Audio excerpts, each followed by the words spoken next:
একটি ডিসকাউন্ট যা তিনটি ক্রমাগত মানে পরপর ডিসকাউন্ট 25%, 20% এবং 10%-এর সমান হয় তা হবে। চারটি অপশান দেওয়া আছে, কোনটা সঠিক উত্তর আমরা দেখব। তো অঙ্কটা ফর্মুলা দিয়ে তো অবশ্যই করা যায়, তো ফর্মুলা ছাড়া আমি করাচ্ছি। তো সেক্ষেত্রে প্রথমে কোশ্চেনে বলেছে 25% ডিসকাউন্ট দেবে। 25% ডিসকাউন্ট মানে ধার্য মূল্য যদি 100 টাকা হয়, বিক্রয় মূল্য হয়ে যাবে 100 থেকে 25 বিয়োগ করলে তোমরা 75 পেতে পারো, অথবা এই ধার্য মূল্য 100 লক্ষ গুণ 25% ডিসকাউন্ট মানে হচ্ছে 100 থেকে 25 বিয়োগ মানে 75% মানে হচ্ছে 75/100। এটা হয়ে যাবে বিক্রয় মূল্য। সেক্ষেত্রেও 100 কেটে 75ই পাবে তোমরা। এবার দেখো আবার ডিসকাউন্ট দিয়েছে 20%। 20% ডিসকাউন্ট দিয়েছে মানে 100 থেকে 20 বিয়োগ করলে 80 মানে 80% মানে হচ্ছে 80/100, ঠিক আছে। এরপর আবার দেখো 10% ডিসকাউন্ট দিয়েছে। 10% ডিসকাউন্ট মানে 100 থেকে 10 বিয়োগ করলে 90 হয়, মানে 90% মানে 90/100 হচ্ছে, ঠিক আছে। এবার কাটাকুটি করো। সেক্ষেত্রে এখানে দেখো 100 তো কেটেই যাচ্ছে। এখানে দেখো ওপর নিচ 0 0 কাটলাম, আচ্ছা এই 0 এই 0 কাটলাম, 75 এবং 125 দিয়ে কাটছি। 25 3 75, 25 4 হয়ে যাচ্ছে 100, 4 দুগুণে হয়ে যাচ্ছে 8, তাহলে 3 দুগুণে 6, 6 9 গুণ করলে 54 হচ্ছে। নিচে পুরোপুরি সব কেটে গেছে, ওপরে গুণ করে 54 পেলাম। তাহলে ধার্য মূল্য 100 টাকা। কোশ্চেনে বলেছে তিনটে এরকম পরপর ডিসকাউন্ট না দিয়ে যদি একটাই ডিসকাউন্ট দেওয়া হয় সেক্ষেত্রে কতটা ডিসকাউন্ট। সেক্ষেত্রে ধার্য মূল্য 100 টাকা, সেটা আমি বিক্রি করছি কত টাকায়, 54 টাকায় বিক্রি করছি।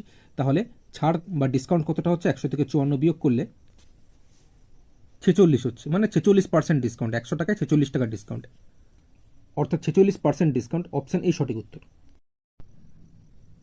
এবার যদি তোমরা মনে করো অঙ্কটা ফর্মুলা দিয়ে করবে, সেক্ষেত্রে পরপর দুটি ছাড় X% এবং Y% হলে একটাই ছাড় যদি তোমরা আনতে চাও, বা কোশ্চেনে যদি বলে একটাই ছাড়ে আনতে বা একক ছাড়ে আনতে, সেক্ষেত্রে ফর্মুলা হয়ে যাবে এই X + Y, তারপরে মাইনাস দেবে, তারপর XY গুণ আকারে ওপরে বাই 100, ঠিক আছে।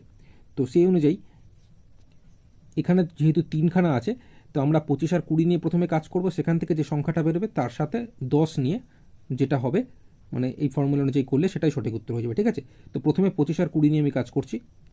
তো সেক্ষেত্রে x সমান হয়ে যাবে 25 আর y সমান হয়ে যাবে 20, মানে 25 + 20 মাইনাস 25 × 20/100 হবে। কাটাকুটি যদি করি, দেখো 25 দিয়ে 100কে কাটলে কত হবে, 4 হবে। 4 দিয়ে 20কে কাটলে কত হবে, 5 হবে, তাই তো। তাহলে এখানে 25 20 যোগ করলে 45, তার থেকে 5 বিয়োগ মানে 40।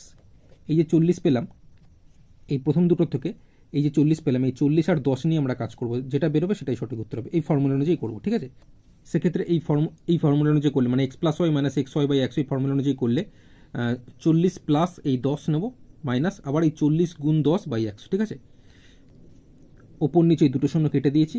আচ্ছা, এখানে 40-এর সাথে 10 যোগ করলে 50 হচ্ছে। 50 থেকে বিয়োগ 4 কে গুণ করলে 4, মানে 50 থেকে 4 বিয়োগ করলে 46 হচ্ছে, মানে 46%। অপশান এ সঠিক উত্তর হবে।